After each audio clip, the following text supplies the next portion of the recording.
दिया है ना, और इतना कर्ज भी चढ़ा दिया। मुझे लगता नहीं आप मुझे जल्दी से मोक्ष में जाने दोगे। मैं तो सोच रहा था कि मैं कल से है ना एकदम अपनी मस्ती में खो जाऊंगा, पर तुम लोग है ना खोने नहीं दोगे, अपनी आदतों से बाहर जाओगे नहीं। इतना प्रेम क्यों करते हो किसी को कि जाने को उसे बार बार तड़प का एहसास हो।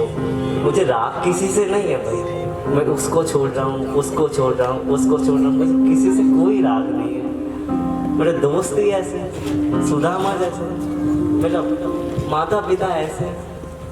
मैं श्रवण कुमार नहीं हूँ, मैंने कुछ नहीं किया अपने माता पिता के लिए अब तक, लेकिन अब जो करने जा रहा हूँ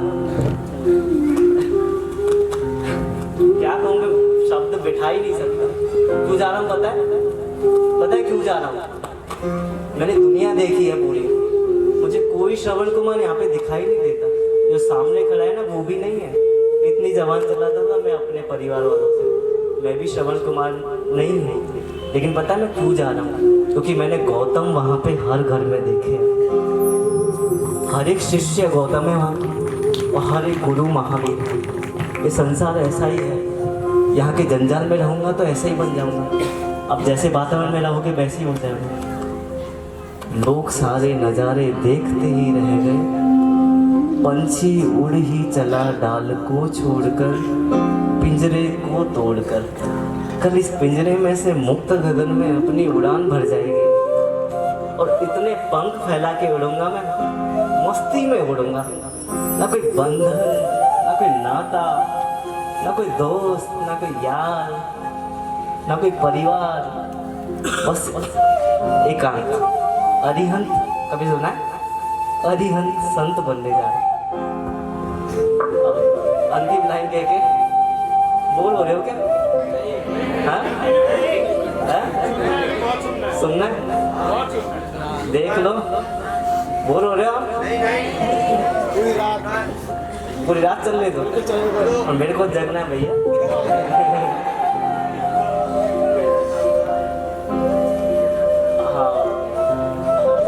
मुझे है ना ये कृष्ण जी की भक्ति के जो गीत है ना, तुम कहीं जाते हो मंदिरों में तुम्हें क्या दिखाई देता है? नाचते हुए लोग, गाते हुए लोग, मंजीरा बजाते हुए लोग। मुझे भी दिखाई देता है वो ब्रज भाषा, एक मातृभूमि की भाषा, इतनी प्यारी भाषा। क्या कहूँ ब्रज, मेरे पास कछु ही शब्द ना है। कितने घूमे ब्रज भाषा के लिए, सब दूषित हो गए। देखते ही देखते गंगा के शुद्ध पानी में गंदगी का मिलान हो गया। वो जो गीत कभी मीरा के मुख पे चलते थे, वो जो गीत कभी तुलसी के मुख से निकले होंगे, वो जो गीत कभी राम और कृष्ण के मुख से निकले होंगे, आज तुम उन गीतों को सुनो ना तो सुनने में शर्म आती है हमें, और शर्म तुम्हें भी आनी चाहिए। माँ के आंचल पे दाग यदि खुद का बेटा ही लगाता हो तो बेटा कपूत ही कहा जाता है। एक चीज मांगना चाहता हूँ, दोगे? सभी दोगे? आजकल तो चलते हैं ना ये ब्रज भाषा में इतने प्यारे प्यारे मधुर मधुर संगीत, जिन्हें अपने माता पिता के साथ में रह के अपन सुन भी नहीं सकते। दोगे? खेड़ली के यदि तुम ब्रज भाषा के, ब्रज एरिया के सच्चे सपूत होंगे ना, तो ऐसे गीतों पे कभी डीजे पे नहीं नाचोगे। ये कृष्ण की भूमि है भाई, जशोदा की भूमि है, उनके प्रेम से ये सब पल्लवित हुआ है, और तुम ये सब क्या कर रहे हो कुछ समझ में ही नहीं आ रहा। लाला मम्मी कल बैठी थी, मेरे लिए कुछ गीत तो बना, सबके लिए लिखता है, तो मैं लिखता हूँ ना तो कुछ पता नहीं होता क्या आता है क्या नहीं। कभी कभी तो ऐसा होता है कि भाव 2-2 दिन हो जाते तो भी नहीं आता, और कभी ऐसा होता है कि इंस्टेंट लिखना हो तो तुरंत आ जाता है। मम्मी प्रश्न कर रही थी, लाला रे तेने का ठानी मन में, तो छोड़ मोहे तो चल दीनो रे मन में। हटीले तेने का ठानी मन में, छोड़ मोहे तो चल दीनो रे मन में। ठानी है ना मन में, मोक्ष में जाने की ठानी है, प्रभु से बातें करने की ठानी है, खुद से मिलने की ठानी है। नाम अरिहंत तो दिखाई दे रहा है, और प्रभु अरिहंत, दास अरिहंत, अब भगवान अरिहंत को मिलना चाहता है। उन्होंने तो मुझे रास्ता दिखा दिया। मेरा रास्ता भी अब प्रयाण हो चुका है। कुछ कदम वो चल रहे हैं और कुछ कदम हम चल रहे हैं, और एक समय ऐसा आ जाएगा कि हम दोनों आपस में मिल जाएंगे और दास हरिहंत और भक्त हरिहंत का मिलन होगा।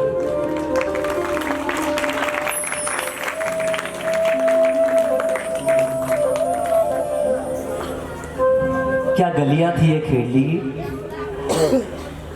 कभी पीपल के पेड़ पे जाके झूले झूलाना, तो कभी खेतों में जाके भैंसों को चराना, कभी बस्ता टांगे स्कूल में जाना, तो कभी स्टेशन पे मूंगफली के छील के फैलाना, कभी स्टेशन के उस पुल पे चढ़ के सारा खेड़ली का नज़ारा देखना, कभी हमारी धर्मशाला की छत पे चढ़ के उन पहाड़ों को देखना, और कभी धर्मशाला के आंगन में पाक घड़ी की पाक खेलना। सबसे ज़्यादा मुझे कोई याद करेगा ना तो गौरव होगा, क्योंकि इसके साथ मैंने इतने झगड़े किए ना। और सबसे ज़्यादा रोएगा ना कोई तो कल जम के रोएगा, देखना मैं जाऊंगा। एक पटवारी के ने नाक में दम कर दी। छोटा सा था, उसने नाक इतनी गेंदे मारी है, इतनी गेंदे मारी है, क्या बताओ। अब इसने गेंदे बहुत मारी। संसार से छोड़ के संयम जीवन पे परिवार का साथ रहा ही है। ये गौरव जैसे मित्रों की गेंदे भी पड़ी है, तब जाके ये अरिहंत तब संयम जीवन पे जा रहा है। ये मेरा भाई अभिषेक, मेरा छोटा भाई है भाई। इससे मुझे इतनी शिकायतें होती है बार बार, इतनी मैं सुनता ही नहीं है किसी की। आवाज़ इतनी ज़बरदस्त है ना, आपको सुनने में मज़ा आता है ना अभिषेक को। मगर क्या कंठ मिला है उसे भगवान ने। सरस्वती खुद कंठ पे आके बैठी है। मुझे दिल से, मेरे दिल में मेरे बहाव इतने उछल के आ रहे हैं। हे भगवान, मेरे भाई को इतनी ऊंचाई मिले, इतनी ऊंचाई मिले कि इसके कंठ पे ऐसे ऐसे भक्त थिरके, फिर कोई अरिहंत तैयार हो। चौपुरा वो गाता है, एक कंठ का साथ होता है तभी तो पैरों की धनक ऊपर उठती है। मेरा भाई इतना ऊंचा जाए, इतना ऊंचा जाए कि इसके नाम से भी खेड़ली पहचानी जाए। वाह अभिषेक, क्या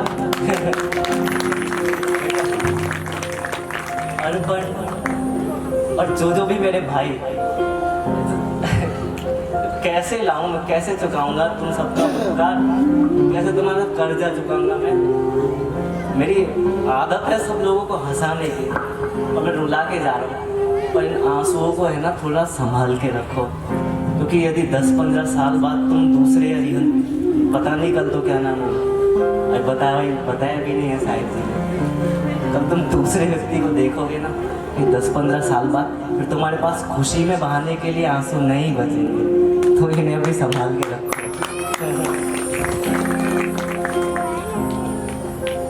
अब जाता हूँ, बोलते बोलते भी थक गया हूँ, गाते गाते भी थक गया हूँ, लिखते लिखते भी थक गया हूँ, नाचते नाचते भी थक गया हूँ, खाते खाते भी थक गया हूँ, बनाते बनाते भी थक गया हूँ, और हंसी मजाक करते करते भी थक गया हूँ।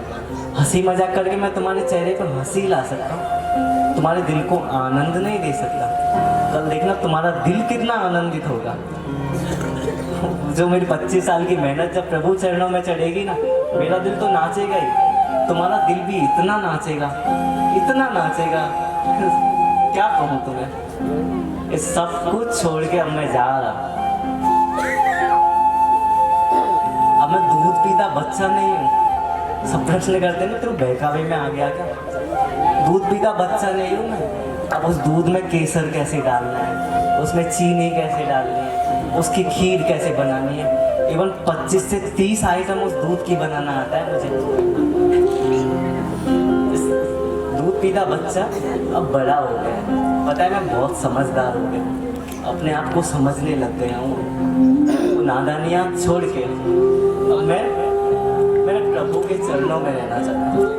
अब मेरी तरफ से तो तुम मुझे गाली सुनाओ, चाहे मुझे कंधों पे उठाओ, चाहे तुम मेरा अपमान करो, चाहे मुझे सम्मान करो, चाहे तुम ताली दे दे के खूब हंसो, चाहे तुम आंसू बहा बहा के खूब रो। भाई देखो, अपन तो चले, अपन तो अपने पथ पे चले। लोग देखते रहेंगे, हम उड़ जाएंगे इसी पद पे से। आज विदाई होगी और कल प्रवेश। प्रभु का श्रृंगार करूंगा, प्रभु की दुल्हन बनूंगा। वर भी कौन? सर्वश्रेष्ठ दुनिया का सबसे सुंदर रूप अपने पति होंगे मेरे प्रभु। है किसी की औकात? है कोई चेहरा है जो मेरे भगवान की ओर कर सके? है? क्या दर्पण में सजाओगे? क्या अपने आप को दर्पण में सजाओगे?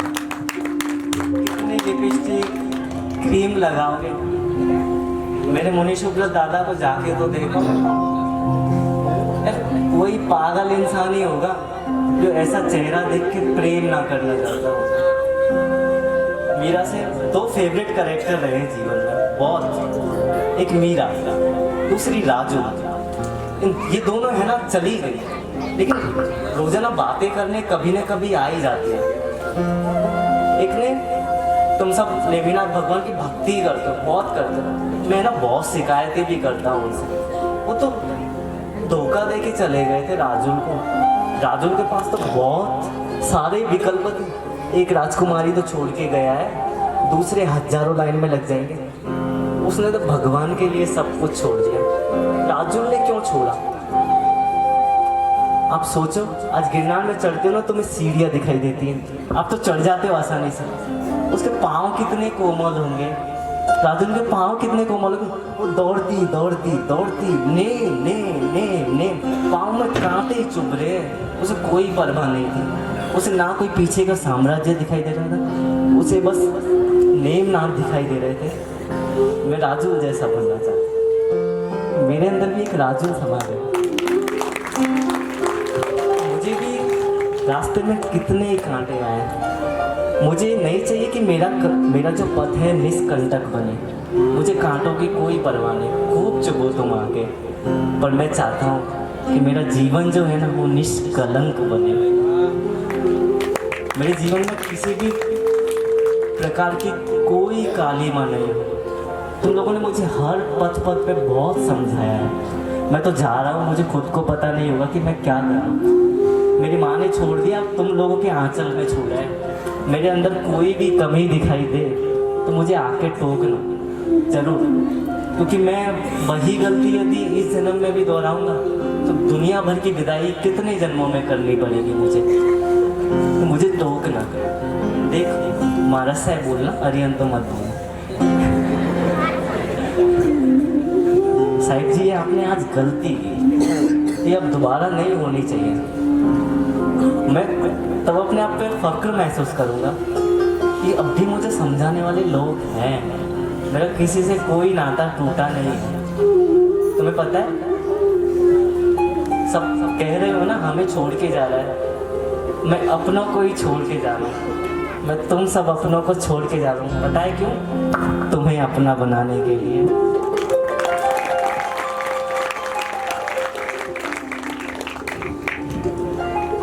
ये मार्ग इतना अच्छा है। माता अब इन कोख से कोई महावीर, कोई कृष्ण, कोई राम, उनका जन्म दो। एक्टिंग लाइन में एक्टिंग करने वाले तो हजारों लोग हैं। वो कब आएंगे और कब मर जाएंगे पता भी नहीं चलेगा। कृष्ण और राम जी को गए हजारों साल हो गए, फिर भी ऐसे सपूतों को याद किया जाता है।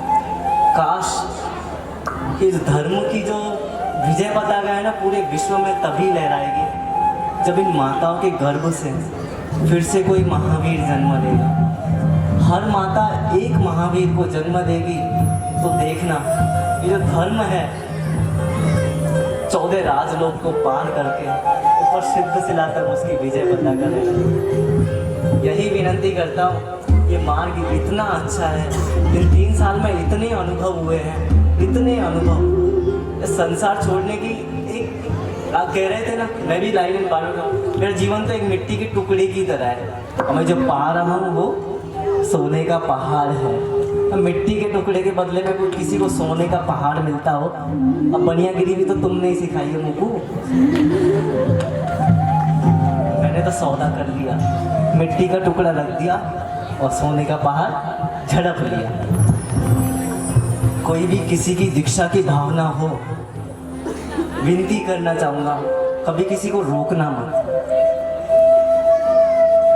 यदि महावीर भी ये सोच के रुक जाते कि लोग क्या सोचेंगे, तो आज महावीर से लेकर पूज्य धैर्य सुंदर विजय जी तक ये मार्ग पहुंच ही नहीं पाता।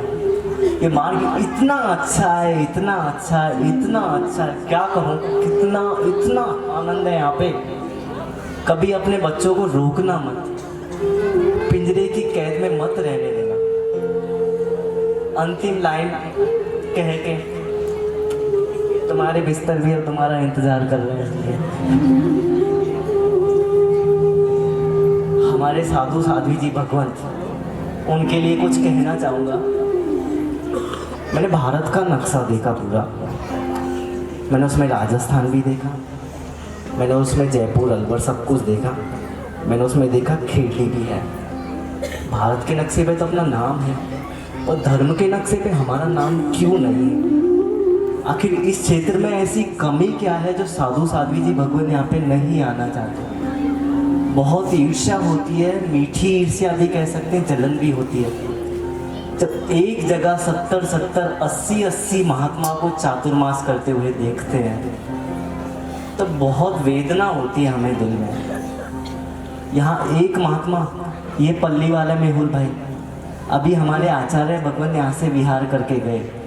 आपको आश्चर्य होगा, उनको विदा करने वाले अगले गांव तक कितने लोग होंगे? 1 2 3 बाहर के आपके शहरों में कितने लोग होते हैं? 2 4 5। ये हमारा खेड़ली है, हमारा पल्ली वाला है। 700 लोग महात्मा को अगले गांव तक छोड़ के गए हैं। यहाँ महात्मा यदि आ जाए ना, भगवान आगे भगवान, जहाँ महात्मा को भगवान की तरह माना जाता हो, वहाँ आने से महात्मा क्यों ऐतराज करते हैं? क्यों एक ही अरिहंत निकल रहा है? कैसे निकलेगा? बहुत कुछ आंखों के आगे से चला गया। एक चोर जो सामने बैठा है और अपने ऊपर जादू करके अपनी ही चीज हड़प के ले जाए, तुम्हें कैसा लगेगा? महात्मा नहीं आते, उससे इतना नुकसान हुआ है। 4 महात्माओं की जिम्मेदारी कि ऐसे प्रदेशों को संभाला जाए।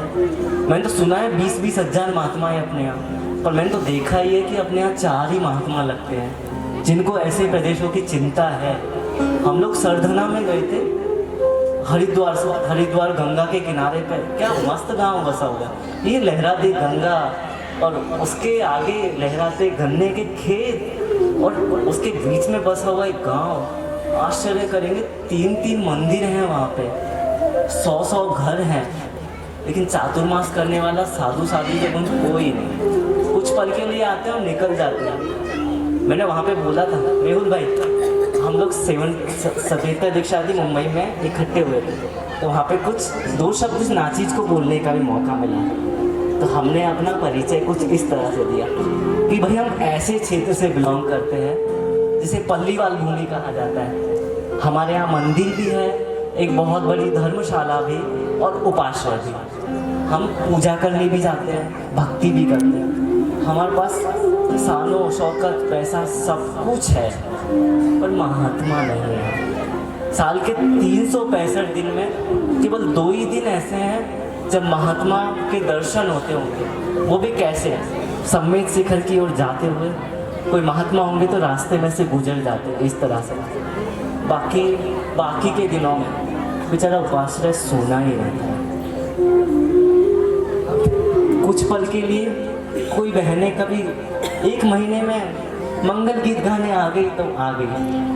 बाकी के दिनों में, बाकी 300 दिनों में उपाश्रय की दोनों दीवारें आपस में बातें कर करके अपना दुख व्यक्त करती रहती है। इतना अच्छा उपाश्रय, पर उस उपाश्रय को पावन करने वाले पावन चरण नहीं है। अब पाठ की वेदना का तो कहना ही क्या, बेचारा इंतजार करता रहता है कि कोई पावन चरण तो इस पाप के ऊपर भी आके बैठे। और अफसोस, उस बेचारे के ऊपर बैठने वाला कोई भी नहीं होता। मैं जब गुजरात जाता हूँ तो मेरे गांव की गलियाँ मुझे संदेश देती है, तो जा रहा है ना, फिर कोई महात्मा को हमारा संदेश ले जाए। हम सुनी हैं, अपनी चरण रथ से हमें कोई पावन करे, कोई आए, कोई सुकानी बन के आए जो इन गलियों को फिर से सजा सके। पर अफसोस, मैं महात्माओं के पास ये संदेश पहुंचाता हूँ, मुझे हताशा में अपनी गांव की गलियों से मना ही करना होता है। कुछ भी बात नहीं बनी, फिर अपनी बातों को सुनने वाला कोई नहीं है। सभी महात्माओं से विनती करना चाहूँगा, हजारों अरिहंत ऐसी गलियों में भरे पड़े हैं, उनको एक गंगा का नीर, आपकी वाणी का नीर मिल जाएगा तो वो भी पल्लवित होके संत की राह पर जाएंगे। महात्माओं, ऐसे प्रदेशों को भी संभालो जिन्हें आपकी ज़रूरत है। गुजरात का एक संघ यदि सूना रह गया ना तो 5 किलोमीटर आगे जाके वो सारी साधनाएं कर ही लेगा। लेकिन ये देखो, 150 किलोमीटर में कोई नहीं दिखाई देता, कोई महात्मा दिखाई नहीं देते। ऐसा आशीर्वाद दो, इस तरह से तैयार हो, इस तरह से तैयार हो, खुद तो निकलो, हजारों भी पीछे निकले। फिर खेली में एक ही अरिहंत नहीं, पल्लीवाल में एक ही अरिहंत नहीं, हजारों अरिहंत निकलने चाहिए। मेरी जिम्मेदारी तो है, तुम सबकी भी ये जिम्मेदारी होनी चाहिए। अब पूर्ण विराम लेता हूँ। अपने संसार की यात्रा से भी, अपने नृत्य से भी, अपनी हंसी ठिठोली से भी, अपने परिजनों से भी, अपने लोगों से भी, अपने मन की भावनाओं से भी। आजकल मन है ना, कभी कभी पता है, तुम कोई चीज़ मेहनत करते हो, मेहनत के बाद तुम्हें कुछ पैसे आते हैं तो तुम क्या कहते हो कि मेहनत की कमाई है। मुझे ही पता है, इतना संघर्ष करने के बाद ये जीवन मिला है। कितने प्रश्नों की उलझनों में उलझते हुए मैं यहाँ तक आगे पहुँचा हूँ। बार बार मन मुझे भी परेशान करने आया था, चलना घर चलते हैं यार, यहाँ कुछ नहीं रखा, एंकर बनेंगे, नृत्य करेंगे, गाएंगे, इनमें कुछ प्रसिद्धि पाएंगे, एक साधु बन के क्या करेगा, कुछ नहीं। लेकिन आजकल अपना मन है ना, अब जो दिल है, अब मैं दिल की सुनने लग चुका हूँ। अब अपना दिल है ना, ये मन पहले दिल को भी बहकावे में ले आता, उसे मना के चलना, चल यहाँ कुछ नहीं रखता। अब आजकल अपना दिल इस मन के बहकावे में नहीं आता। अब हम साधु बनने जा रहे हैं। ऐसा आशीर्वाद बरसाओ, मेरा आंचल अपने आशीर्वाद से ऐसा भर दो, ऐसा भर दो कि रास्ते में कितनी भी कैसी भी परिस्थिति आए, ये अरिहंत झुके नहीं। ऐसा आशीर्वाद देना कि आंखें हमेशा गुरु चरणों में झुकी रहे, प्रभु की आज्ञा में झुकी रहे। मैं आंखें झुका के चलूँगा ना तो मेरा पल्लीवाल पूरा सर उठा के चलेगा।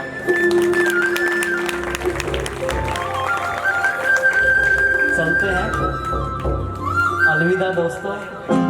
इतना अन्ना चाह गई भी हो, अन्ना उनकी मदर साउंड वाले भैया के पीछे खड़ी हुई है, अन्ना चाह गई भी हो, स्टेज पे आ जाए। जाते जाते सब पूछ रहे एक पोइट्री, कितना नचाओगे यार,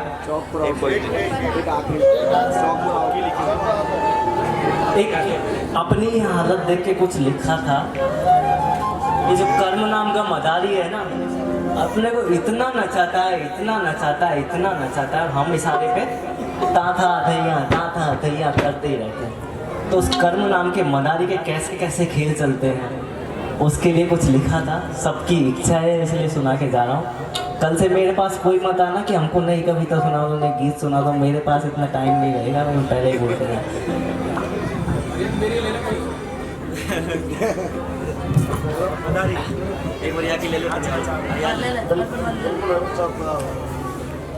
कैसे खेल चलते हैं कर्म का।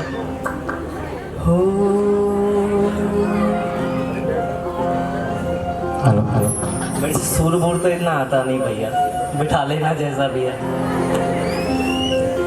सब जन देखो बने हैं मरकट, कर्म बने हैं मदारी रे। मन मर्जी से नाच नचावे, नाचे दुनिया सारी रे। मन मर्जी से नाच नचावे, नाचे दुनिया सारी रे। खुद के हाथ में लीनो डमरू, खुद के हाथ में पिटारी रे, सर्व जगत की सत्ता लेकर बन बैठी अधिकारी रे। सब जन देखो बने हैं मरकट, कर्म बने हैं मदारी रे। मन मर्जी से नाच नचावे, नाचे दुनिया सारी रे। मन मर्जी से नाच नचावे, नाचे दुनिया सारी रे।